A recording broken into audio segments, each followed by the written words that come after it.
eu sou a Thaís Venâncio e seja bem-vindo ao meu Vida em Pauta. Aqui no meu podcast, eu conto um pouquinho da minha vida e da vida dos meus entrevistados. E é claro que eu quero conhecer a sua também. Se você ainda não está me seguindo, poxa vida, começa a me seguir, dá o seu like e compartilhe. Outras pessoas poderão acompanhar os nossos episódios. A cada episódio nesta temporada, eu estou conhecendo uma história, acho que uma história mais incrível que a outra. Eu tenho certeza que você vai se surpreender com a história que eu tenho para contar hoje. Porque hoje eu recebo uma entrevistada, que eu já fiz muitas entrevistas com ela, tá? Na época da Record, depois no meu canal no YouTube. É só você pesquisar aí no Google que você vai encontrar. Doutora Hermínia Azzurri. Ela é juíza coordenadora do enfrentamento de violência doméstica do Tribunal de Justiça do Espírito Santo, titular da 9ª Vara Criminal de Vila Velha e responsável pelo juizado itinerante da Lei Maria da Penha e também pelo ônibus rosa que circula as cidades do Espírito Santo. Seja bem-vinda, doutora Hermínia, por ter vindo aqui hoje, porque, como eu disse, eu já entrevistei muitas vezes a senhora. A senhora sempre foi muito gentil com os meus convites, sempre aceitou. E que bom que a senhora veio hoje no meu podcast, porque não poderia faltar a sua entrevista no mês de março. É um prazer, Thaís. Você é muito generosa. Realmente. E a senhora não muda, hein? A senhora vai ter que me dar o segredo aí de manter a juventude, a beleza. Passam anos e a senhora continua a mesma. Tem um segredo?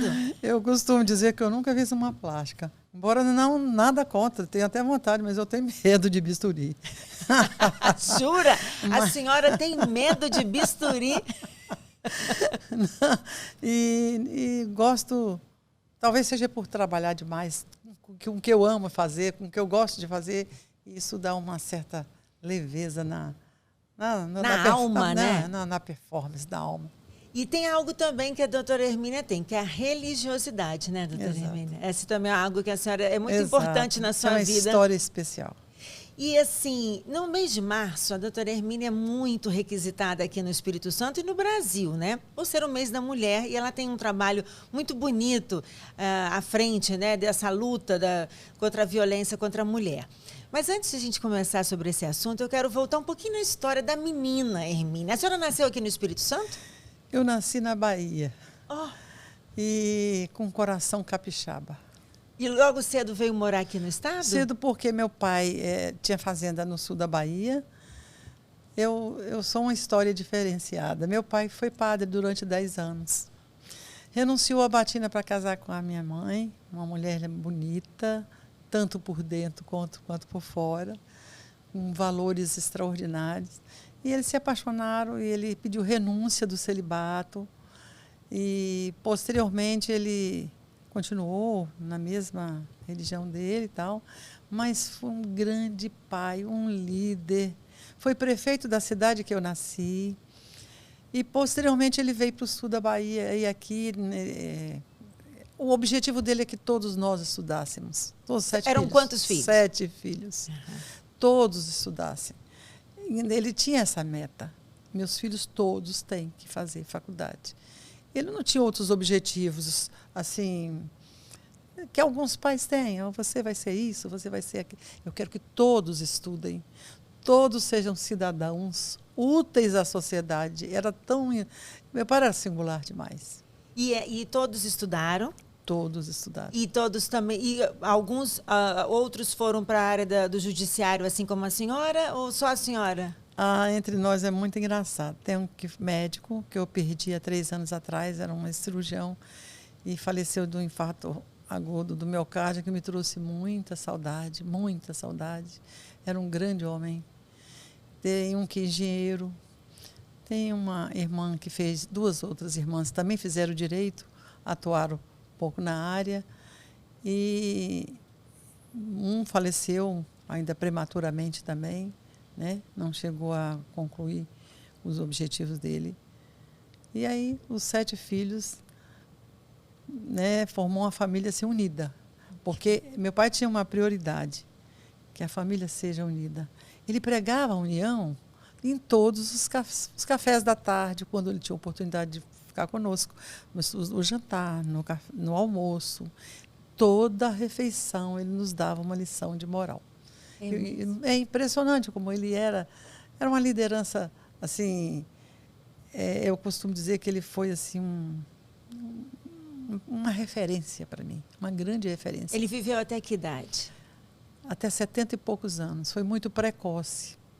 Ele foi acometido de um Alzheimer, era um homem inteligente, culto, muito culto. O padre carrega uma bagagem de cultura e de filosofia. E ele se manteve na religião e levou vocês para a religião? Manteve católico, apostólico romano, era um homem assim, de bons princípios, um homem muito, como disse, muito culto, era um homem assim de caráter irreparável. E posteriormente eu tive a minha experiência com Deus, com Jesus vivo, que eu conhecia apenas o Jesus histórico. E aí eu fui para o Evangelho, hoje eu sou evangélica. Claro, mas e eu percebo isso na senhora, assim, a senhora transmite essa paz, a questão da religiosidade. E a senhora leva isso para o seu tribunal, né? Assim, leva isso. A senhora é muito serena ao falar. Assim, tem a ver? A senhora leva essa coisa da religião para os seus processos, para as pessoas que a senhora convive? Tem essa preocupação? Porque, aliás, teve um ensinamento de um professor, de um pai muito próximo, né? É porque a Bíblia é um manancial. E eu conheço bem ela. Eu costumo dizer que a Bíblia, para mim, eu sou leitora do maior best-seller do mundo, que é a Bíblia. E ali é um verdadeiro manancial de ensinamentos. E ali aprendi muitas coisas. E ali a gente aprende a ser mais moderada, mais generosa com as pessoas, ter mais sensibilidade para sentir a dor do outro, saber conduzir, né? Saber falar na hora certa, saber decidir com justiça. A senhora não pede acalma nunca? Eu procuro não perder, porque senão eu sempre oro a Deus para ter a mente dele. E mas como fala só para mim, que a senhora nunca deu vontade de ver, às vezes, uma situação numa audiência assim, e ficar irritada, assim, às vezes, o que a senhora faz? Às vezes a nossa humanidade não aflora pelo equilíbrio que a gente busca exatamente manter. O julgador tem que ter equilíbrio, né? Sobretudo o julgador, a julgadora, ela tem que ter equilíbrio, né? Mas há momentos que a nossa humanidade aflora um pouco, dá vontade, assim, quando você vê um pai biológico dizer que estuprou uma filha de 7 anos, você tem uma vontade de dar uma esganadinha, né? Digamos assim. Não, até para falar isso, a doutora Hermínia é suave, né? Nossa, a senhora já ouviu isso? Eu já vi muitas coisas. Mas também Deus tem sido muito, muito, muito generoso comigo, muito bondoso. E tem me dado graça para poder conduzir todas essas mazelas, que tem momentos que eu falo, meu Deus, eu não pensei de ouvir e de ver isso. Né? Quando eu cheguei na Serra, não sei se a minha história vai tomar seu tempo, né? Mas por favor, fique à vontade. Aqui a senhora pode. Eu estou preocupada com o seu tempo, mas eu quero ouvir suas histórias. Para quem não mora no Espírito Santo, a Serra é um município aqui do estado, da Grande Vitória, então ela está próximo da capital do estado, né, que é Vitória. E a senhora já foi responsável por um engenhizado lá. Exatamente. E aí conta essa Quando história eu pra fui gente. para a Serra, interessante que quando eu cheguei lá, eu disse assim, eu quero... Porque meu sonho era... Eu sempre tive sonho de ser justa. Eu gosto da justiça. Eu não gosto de injustiça. Injustiça me faz mal. Me faz muito mal. Então, eu falei assim... A menina... Antes da senhora contar essa história, a menina Hermínia sempre foi assim? Assim, na hora da brincadeira, na hora de fazer algo, assim, sempre teve essa Você sabe que essa menina acordava às 5h30 da manhã, numa cidade do interior da Bahia, para estudar. É mesmo, Dani? Minha mãe chegava, naquela época, eu ia falar em Candeeiro, porque a cidade era uma cidade pequena, perto da fazenda, a luz apagava às 10 horas da noite e só no dia seguinte, mais tarde, é que a luz... Enquanto isso, tinha um candeeiro. Lá no interior, na fazenda do meu pai, o pessoal falava fifol. E a minha mãe chegava lá, 6 horas, minha filha, vai dormir. Eu falei, não, eu estou estudando. E ali ficava até na hora das 7 horas que eu ia para a escola. Aham. Entendeu? Então eu gostava disso, brincava com os meus irmãos, aquelas brincadeiras possíveis, porque eu só tinha 2 irmãs mulheres e 4 homens. Então a gente realmente vivia essa brincadeira de menina, mas com aquelas coisas, ia para a fazenda, montava a cavalo, e nas férias era assim. Ele tinha uma casa de praia em Alcobaça, na Bahia, e eu gostava de ir para lá, porque aí juntava a família e chegava muita gente. Meu pai, como foi político, lá minha casa ainda era cheia de gente. Até hoje eu gosto muito de receber. Amo receber. É verdade. Entendeu? Então, eu fui uma menina assim que eu posso dizer, às vezes as pessoas... Uma vez uma pessoa me fez uma pergunta que eu falei, gente, que coisa interessante. Nunca ninguém me perguntou. Você já sofreu violência doméstica? Eu falei, engraçado, eu tive uma infância tão maravilhosa. E nunca, graças a Deus, nunca sofri violência doméstica. Tão doce, com um pai tão bom, né? Isso. Aí vamos voltar então na história da Serra. Então, aí a senhora se deparou com uma situação complicada? Complicada. Cheguei na Serra, já sabendo que era a comarca mais violenta do estado do Espírito Santo. Mas eu sempre gostei de desafio, não parece paradoxal? Desafio. Aí eu me lembro que uma vez eu cheguei e falei, meu Deus, quanta criança na rua pedindo nos carros, pedindo dinheiro, pedindo comida, pedindo... Mas muita criança, adolescente. E eu falei, gente, aqui dá para fazer um projeto. E eu sempre fui muito assim, irrequieta, eu durmo pouco. E fiquei, o que fazer para melhorar a situação dessas crianças, dessas famílias? Aí... eu falei, eu já sei, se elas estão na rua é porque elas estão fora da escola. Eu tenho horror ao analfabetismo. Aí foi quando eu liguei para o prefeito, eu nem o conhecia. Eu me identifiquei, nessa ocasião eu já estava como diretora do Fórum da Serra. Uhum. Aí eu disse para ele assim, o senhor pode mandar para a secretária de Educação, também não a conhecia, por ser uma pessoa extraordinária. Aí ele disse, perfeitamente, o doutor, eu me identifiquei. Aí ele mandou para a secretária lá. Eu falei, secretária, vamos fazer um trabalho aqui nessa comarca. Essa comarca é a maior comarca do estado do Espírito Santo. Eu estou vendo muita criança fora da escola. Como é que está a evasão escolar aqui? Ela me respondeu assim, professora Márcia Lamas, ela me respondeu assim, doutora, está 17% ou 18%. Né? Ela fez até uma cartilha. Eu falei, o quê? Qual o universo de alunos? 32 mil alunos? Mas isso municipal, estadual, juntando tudo. Eu falei, 17% é muita coisa. É por isso que essas crianças estão tanto na rua. Aí ela disse assim, eu falei assim, eu vou te ajudar. Vamos fazer um combate a essa evasão escolar? Eu estava como titular no Juizado Especial Criminal. Aí ela disse, como, doutora? Eu falei, aí ela falou assim, eu sempre tive vontade, mas eu não tenho a caneta. Eu falei, se o problema é a caneta, vamos aqui, abri o Código Penal e botei a caneta do lado. Vamos ler esse artigo aqui, junto com ela. Leia comigo, artigo 246 do Código Penal. Deixar sem justa causa de prover educação de filho em idade escolar. Pena, detenção de 15 a 30 dias e multa. Isso aqui chama-se crime de abandono intelectual. Sabe quais são os responsáveis por esse crime? Os pais.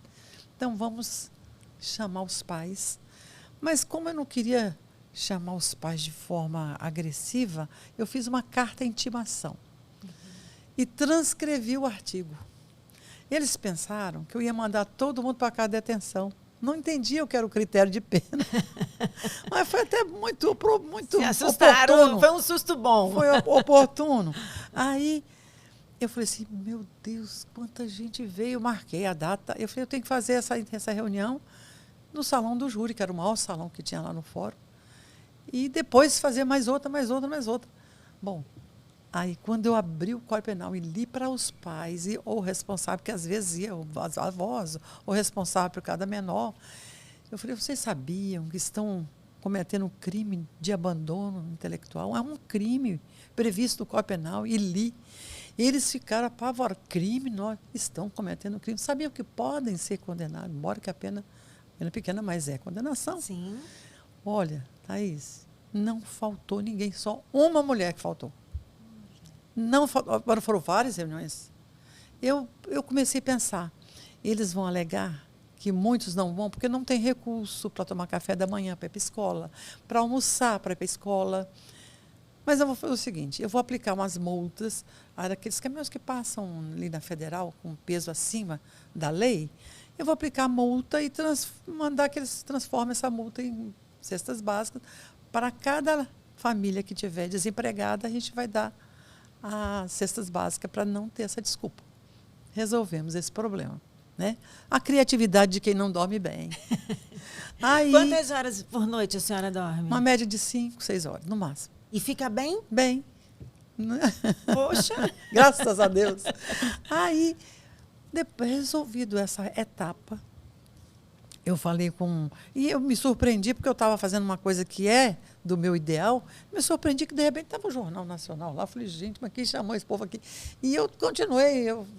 E aí, uma deputada federal, que mora no Rio, nós temos um amigo comum, ela veio me pedir para eu fazer um projeto de lei para ela apresentar lá na Câmara, de maneira que todo menino que estiver faltando 25% de falta, tendo 25%, fosse intimada, fosse comunicado ao Ministério Público, o Conselho Tutelar e o juiz.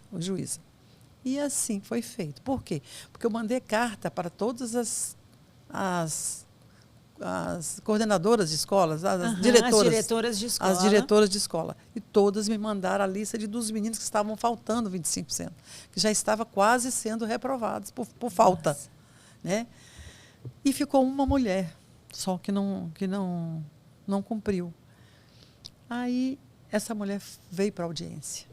Quando ela veio para a audiência, como é juizado especial criminal, o Ministério Público fez a proposta da transação penal. Era uma promotora amiga, pessoa muito, muito idônea, muito certinha. Ela fez a seguinte proposta. Virou para mim e falou, doutora, vamos fazer uma proposta para ela. Ela vai limpar a escola do filho dela. Aí eu falei assim, acho que eu pensei comigo mesmo, não é educativa. Eu falei, doutora, vamos fazer o seguinte, porque o juiz pode sugerir a mudança da proposta. Eu falei, vamos fazer o seguinte, ela tem 5 meses para ser alfabetizada, eu consigo o alfabetizador de graça pela prefeitura, e ela vai vir escrever do próprio punho, ela vai assinar, ela não vai pedir essa almofadinha não, que ela havia pedido. 5 meses, e deixei ela intimada que com 5 meses ela teria que voltar. Então, essa mãe que não compareceu, ela era analfabeta. Ela era analfabeta. Foi aí que, quando ela pediu a almofadinha, que eu entendi que ela era analfabeta, que eu mudei. Não entendeu que não entendeu a intimação nada. que chegou na casa dela. E aí de que valeria aquela pena? A não ser que ela fosse alfabetizada. Aí sim seria uma pena educativa. Com 5 meses ela veio para a audiência. Mas o que me emocionou muito foi que ela sentou e tá que escreve. Eu falei, gente, não é que ela aprendeu comigo mesmo. Uhum. Eu quero agradecer à senhora essa pena, porque sei ler o ônibus para ir ao médico. E embaixo assinou. Aí, quando eu li aquilo me emocionou, sabe? Aí ela foi absolvida, ele assinou a decisão embaixo. Eu falei, gente, é tão simples fazer o bem. É tão simples você criar. Deus te dá condições se você pede. A Bíblia diz assim, pedi, dar-se-vos-á. Batei, abri-se-vos-á. Então eu pedi, Senhor, me dê sabedoria, como tu deste a Salomão, para julgar, para decidir. E assim foi feito. Essa mulher ficou numa alegria tão grande. E eu também vê-la assim, como se fosse uma conquista dela. E foi uma conquista. Isso me marcou. E tem algo que deve marcar também todos os dias, que a senhora já falou aqui, mas eu queria voltar nisso. Quando a senhora falou que um pai, né, cometeu violência sexual contra a própria filha, e a senhora, sendo filha de um pai tão zeloso, tão amoroso, tão justo, né? O que falta nas nossas famílias mediante esses processos, esses casos que a senhora vê no dia a dia? O que está faltando? Porque cada dia a gente abre o jornal, mas é uma forma de dizer, né, seja na internet, a gente se surpreende, que a gente fala, não é possível que um pai fez isso, né? Então, Muitas noites eu fiquei a pensar. Aquele dia, quando passei pela infância e juventude. Eu queria entender por que tanto menor infrator. E consegui entender. Eu queria entender se aqueles meninos eram oriundos de lares de violência doméstica e familiar. E consegui fazer uma pesquisa sozinho. Terminada a audiência, chamava a mãe responsável, normalmente ia a avó ou a madrasta ou a mãe, e eu perguntava, você é vítima de violência? Já foi vítima de violência? 85% já foram vítimas de violência doméstica. Então, aqueles menores infratores, nada mais é do que fruto de um lar desajustado, de um lar de violência, e queria ser o quê no futuro? Ia ser o quê? Um agressor. Ia só repetir. Reproduzir. Ia ser um agressor no futuro. E aí eu falei, sabe de uma coisa? Meu lugar é no combate à violência doméstica, porque ali é que nascem os agressores, é que nascem os agressores, nascem também cidadãos de bem. Depende da sociedade que ele vive. Aí eu comecei a ver que o que a gente podia tentar mudar? Políticas públicas. Eu olhei para todos os lados, que políticas públicas nós temos? E o que a mulher do campo como está vivendo? Será que ela sabe que existe uma Lei Maria da Penha? A primeira vara de violência doméstica do Estado foi o Instalei, o tribunal criou, na época, estava criada, eu instalei. E aí eu falei assim, meu Deus, o que está faltando? Está faltando disponibilidade, coragem para enfrentar esse desafio. Isso é uma coisa que eu estou acostumada com desafio. Minha equipe é pequena, mas é de um valor extraordinário. Eu só tenho uma serventuária, a Inês, e 3 estagiários, 2 de pós e um estagiário de graduação. E fazemos tantas coisas que só Deus para dar força. E com essa preocupação também com a mulher do campo, foi que a senhora criou o ônibus rosa, Exatamente. né? Foi uma coisa, foi na época... Porque era difícil das pessoas irem até para fazer denúncia ou para fazer algo... No estado do Espírito Santo é um estado pequeno. Muito. Imagina outros estados maiores. Mas aqui, como é que a senhora criou essa Eu me lembrei ônibus? que quando eu assumi a magistratura, eu fui para uma cidade chamada Mantenópolis. Tinha uma tal de panha de café, os colegas sabem, muita gente sabe, panha de café. O que é panha de café? Eles, na época da colheita, não é? Eles iam para a colheita e tiravam os meninos da escola com 14, 13 anos para poder ajudá-los na roça. Ah, para colher. Para colher o café, para vender, para fazer, enfim. Quer dizer, um crime de abandono intelectual. E aí eu falei, gente, olha só, um crime de abandono intelectual, e eu estou sabendo que no interior elas não sabem nem quem é Maria da Penha. Quais são os direitos delas. Eu falei, e agora, como é que nós vamos fazer? E aí primeiro eu comecei no botão do pânico. Né? Eu pensei, como é que a polícia vai entrar de madrugada numa casa onde a mulher está sendo agredida sem ordem judicial?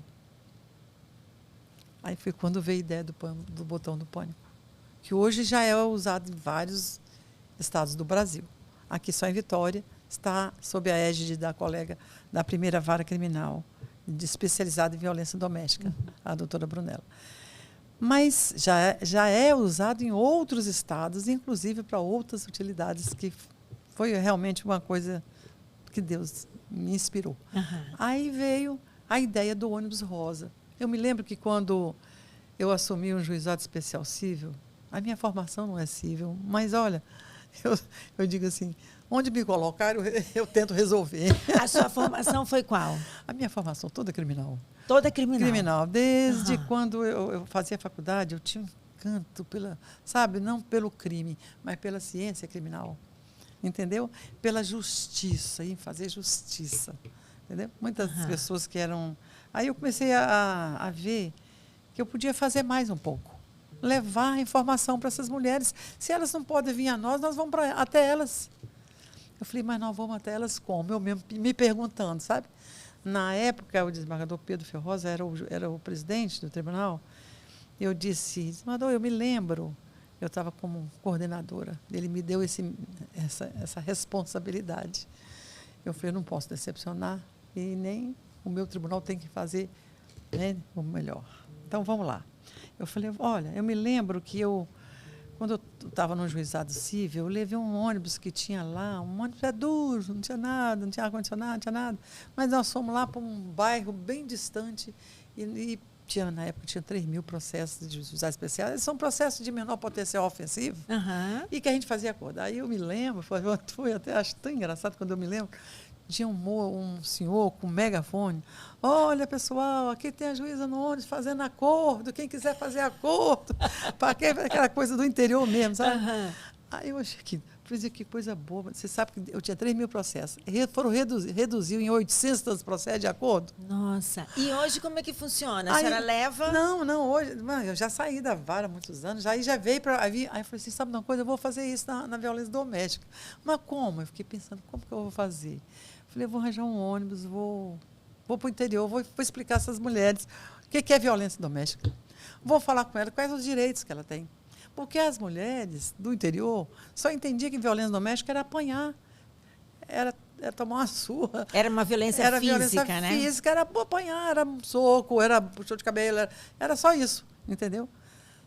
Eu falei, meu Deus, elas estão precisando de alguém para poder... Eu falei, vamos fazer o seguinte, vamos arranjar um ônibus. Aí me veio na ideia desse ônibus rosa. Aí, nisso que eu estava conversando com o presidente, passou um empresário de ônibus atrás de nós, coisas de Deus. Nossa. Aí eu falei, quando o presidente falou assim, mas fica muito caro, eu falei assim, quando eu olho, tá aí o empresário, falou, fulano aqui, ele vai dar para o tribunal. Cara de pau, né? E ele realmente foi muito gentil. Ele não sabe o bem que ele tem feito a tantos e tantas mulheres vítimas de violência doméstica. Aí meu irmão, que é engenheiro, eu dei mais ou menos a ideia como eu gostaria, uma sala de audiência, uma sala para psicólogo, uma sala para assistente social, que é o psicólogo juntos, uma sala para defensoria pública ou advogado ativo, uma salinha para poder sair, fazer um escritóriozinho, tipo um cartóriozinho, para as decisões saírem naquela impressora. E o que mais que tinha? Aí vocês transformaram o ônibus, né, para poder numa vara. Numa vara. Só que uma vara itinerante, num ônibus. E aí foi, olha, você não tem noção como aquele instrumento tem sido uma alavanca para realmente você tirar a pessoa da ignorância para saber os seus próprios direitos. Aí começamos, a Inês me acompanha, que é a única serventuária que eu tinha, enquanto ela ia para as escolas, falar para os adolescentes sobre violência, para a gente fazer a prevenção. Porque não adianta você só punir, você tem que também prevenir. Não é? Então, foi nesse objetivo que nós fomos. E aí bom, nós começamos a envolver as prefeituras e cada um, por exemplo, tinha um setor que botava, a Secretaria de Saúde colocava, aferia pressão, aferia glicose, o outro lado você via outra parte, além da educação, da saúde, todas as secretarias envolvidas ao redor daquele ônibus. Mas por que essa estratégia? Mas por que essa logística? Porque, às vezes, se a mulher fosse até o ônibus, o agressor podia ver, ela está lá, daqui a pouco eu vou ser presa. Então, a gente chamava a atenção para os trabalhos sociais, para que elas pudessem ter a liberdade de entrar no ônibus. E tem algum desses... Deve ter tido muitas histórias, mas alguma história que marcou, que a senhora lembre? Assim, muitas. Eu ia ficar aqui mais de hora. Escolhe uma. Muitas. Dália, eu estou fazendo um livro que eu só vou lançar em agosto. Deste ano a senhora lança um livro? Se Deus quiser, esse ano eu acho que vai estar pronto. Que ótimo. E aí vão vir histórias. Muitas histórias. Mas histórias tristes e histórias de superação. Né? Mas de todas, assim, que eu acho que valeu a pena, foi a gente sacrificar o nosso conforto da casa, do gabinete, para sentar no ônibus, apesar de que tem ar-condicionado, as cadeiras não são móveis, aliás, são móveis, mas elas são fixas. Né? E, enfim, para você ver a justiça feita num lugar onde as pessoas não sabiam nem o que era Maria da Penha, muito menos o que era violência doméstica. Quando você fala assim, meu Deus, aí está fazendo audiência, você é vítima de violência doméstica, né? Não, nunca apanhei. Ele apenas... Falei, olha só, aí eu tenho que dar uma aulinha de violência doméstica. Aí eu fui explicar, não existe só isso. Violência doméstica é agressão, às vezes, verbal, é agressão psicológica, assim, a violência psicológica, que leva até doença. Eu conheço mulheres que eu já ouvi de mulheres que se suicidaram sabe, aquela violência psicológica, ela vai se progredindo, até a mulher se acha um lixo e se mata. Fora o prejuízo que dá também ao PIB nacional. Diz que mexe com, eu estava fazendo um estudo, mexe com 10% do PIB nacional, porque ela vai para o hospital, ela consome remédio, ela consome, deixa de trabalhar porque está internada. Então, tudo isso foi se somando para que a gente pudesse levar esse conhecimento para elas. E tem sido realmente uma coisa assim, superou a minha expectativa. E quando a senhora volta para casa, a senhora não consegue desligar o botão, né? Por isso Demora. que a senhora dorme menos? Demora um pouco, porque você vai processar tudo. Sim, isso aqui, em tal lugar assim que eu fui, está precisando de uma delegacia humanizada. Aí vamos conversar com o pessoal da secretaria e a gente tem que, né, o Ministério Público junto, todo mundo se juntar, é uma rede.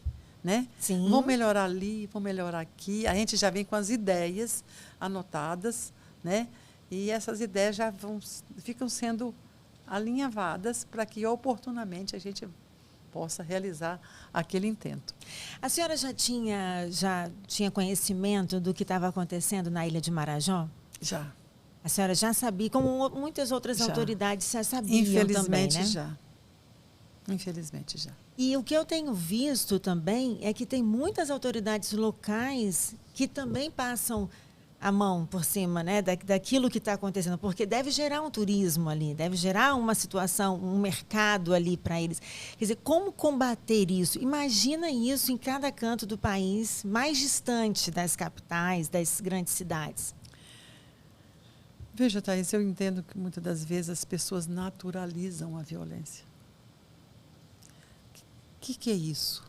Se a criança pequena que vê o pai dando um tapa na mãe porque não fez a comida que ele queria, ou um tapa na mãe porque ele chegou alcoolizado, porque o álcool e a droga, ela não é a causa, não são, né? Álcool, droga, da violência doméstica. Ela potencializa, mas não é a causa. Porque não pode usar isso como uma desculpa, né? Uma justificativa. Não é a causa, né? Potencializa. Então, a criança vai naturalizando aquilo.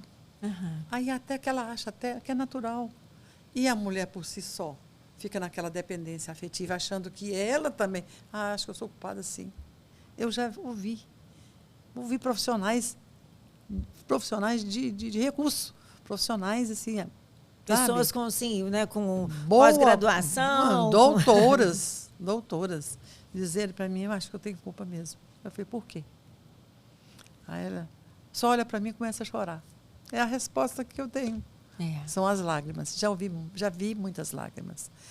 Já sequei algumas e outras ficaram para o túmulo, infelizmente.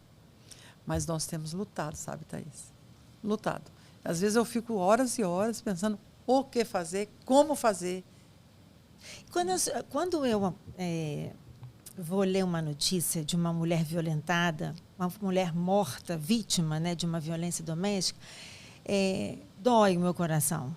E eu imagino que a senhora também deve morrer um pouquinho a cada mulher que é morta dessa forma.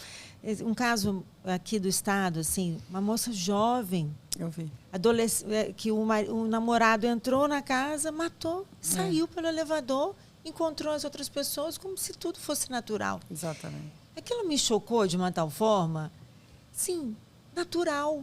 Eu estou te falando, naturalizam a violência. Então, é aí que a gente entra, que eu sempre falo com você, que a gente tem que ter o racional, assim, paralelo ao emocional. Você não pode deixar a emoção só resolver o problema. Você tem que ter a razão, ainda que você tenha a emoção. Né? Mas isso é equilíbrio.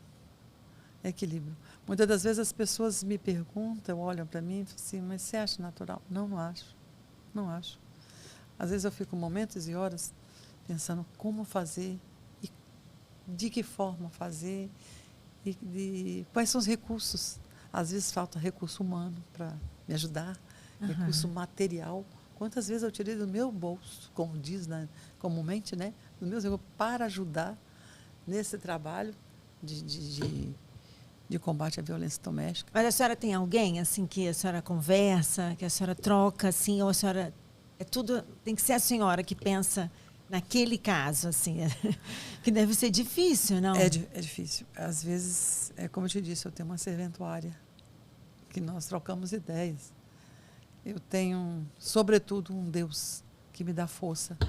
Porque há momentos que eu falo assim, Senhor, renova minhas forças, porque elas estão, assim, tem que dizer que eu estou muito cansada. Porque as mazelas das pessoas que você vê, quantas lágrimas eu vi correr no rosto de mulheres idosas, mulheres lindas, jovens e adolescentes. Então eu começo assim, Senhor, me dê forças para ajudá-las, para que elas possam resgatar o amor à vida delas. Porque às vezes eu ficava preocupada, não, você vai vencer. Eu falava para ele, você vai vencer. Elas olhavam para mim assim, mas por que autoridade ela fala que eu vou vencer? Você vai vencer. Por que eu estou dizendo a você que você vai vencer? Porque eu conheço um Deus que diz assim, tudo posso naquele que me fortalece. Agora, doutora Hermínia, eu tenho 3 meninos, né? E educar hoje filho não é fácil. Não é fácil, mas é possível. Porque é possível e a gente tem que ter a nossa fé, né? E eu acho que isso é fundamental para passar. E eu vejo isso hoje com mães de meninas, meninos. Não está mais para dizer assim, é mais fácil criar menino do que menina ou vice-versa.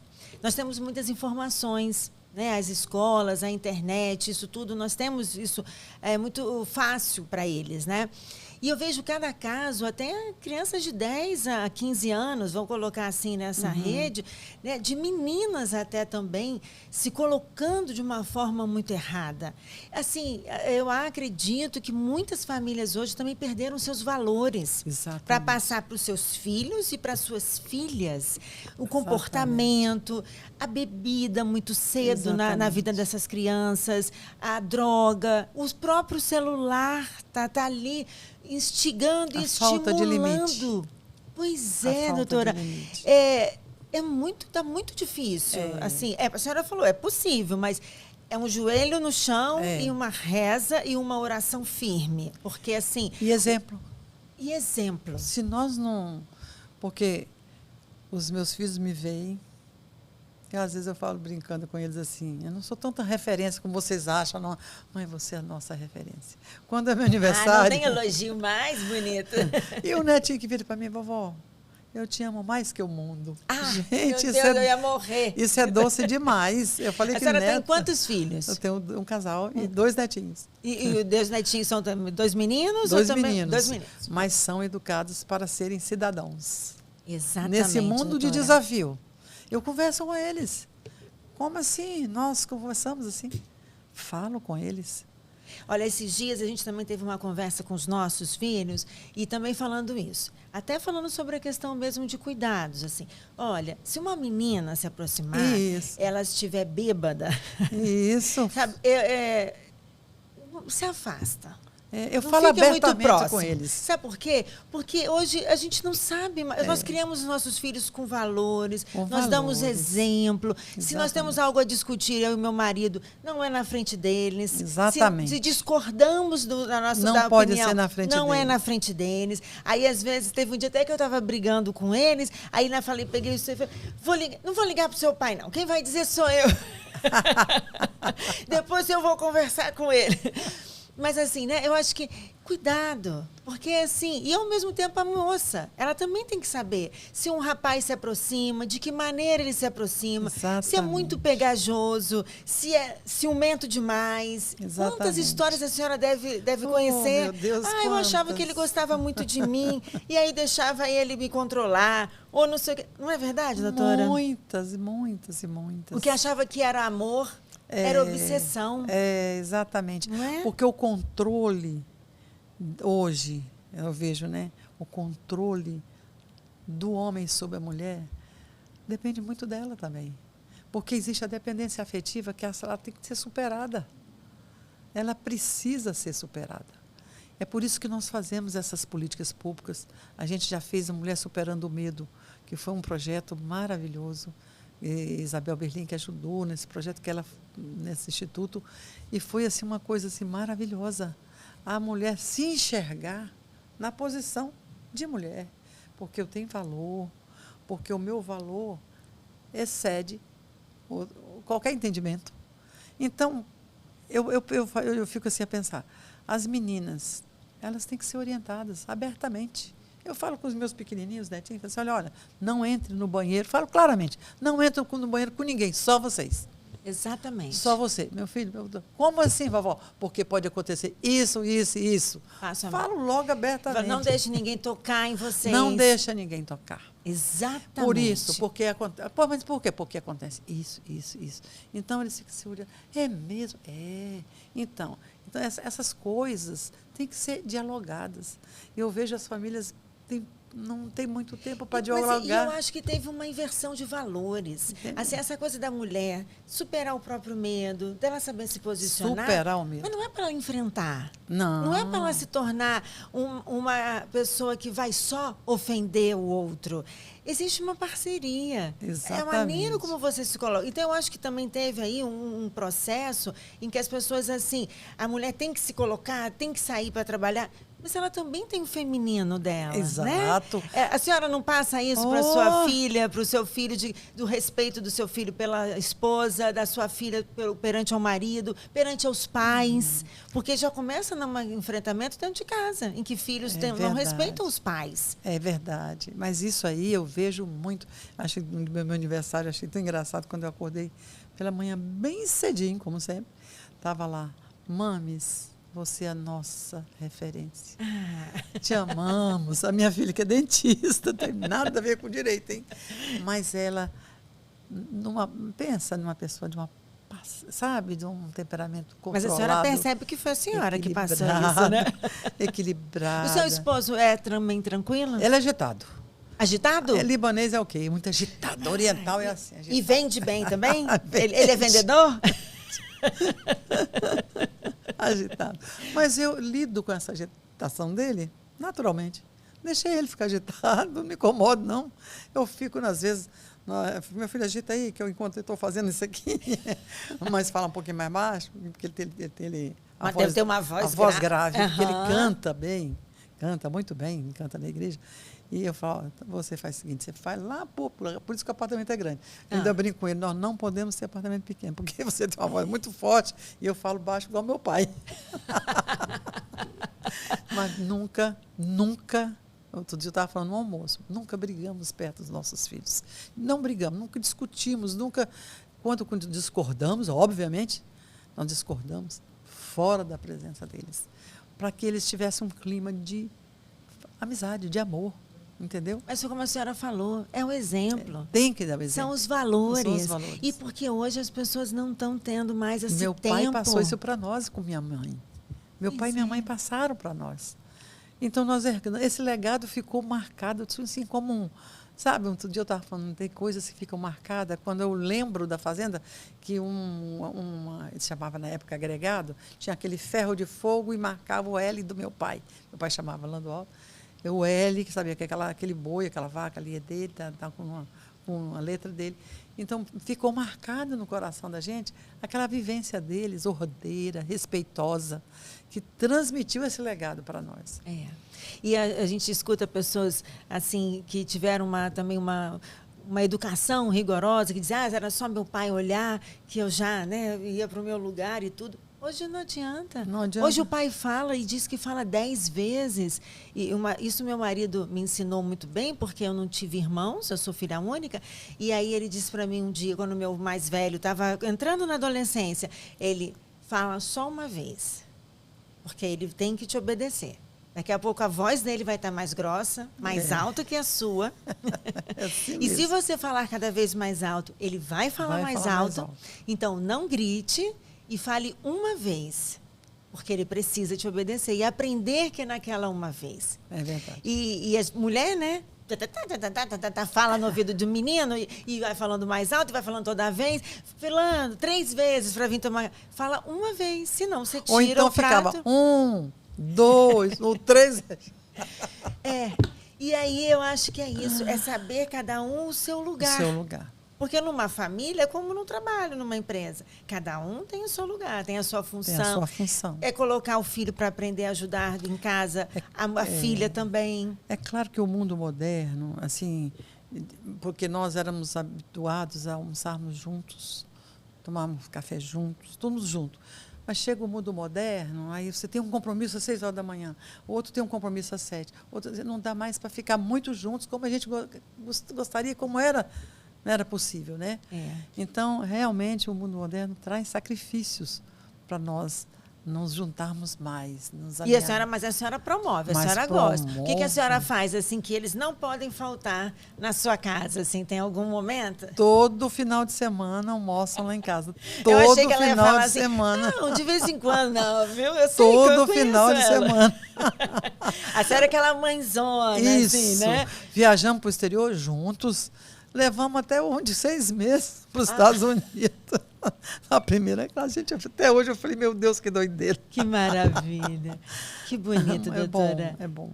E eu acho que isso a senhora passa nas suas audiências, passa para as pessoas que trabalham, passa para aqueles que levam alguma coisa. Eu digo que a gente, quando conversa, leva sempre alguma coisa. Leva. Não é? É verdade. Eu acho que a gente leva sempre algo. Eu acho que a senhora deve fazer isso. Deve passar alguma coisa ali, uma semente. Passo. Aqueles poucos que convivem comigo ali, às vezes eu dou exemplo para eles, mostro como deve. Quer ser feliz? Faz isso, isso, isso. Quer ter problema? Deixa de fazer isso, isso e isso. Então, a gente, na forma como você vai conduzindo, o seu exemplo, o seu testemunho é que fala mais alto. É verdade. Eu tenho sempre um prazer em entrevistar a doutora Hermínia. E acho que cada entrevista a gente fala de coisas diferentes. Né? Stanley, você que já me acompanha nesse período todo, não falo?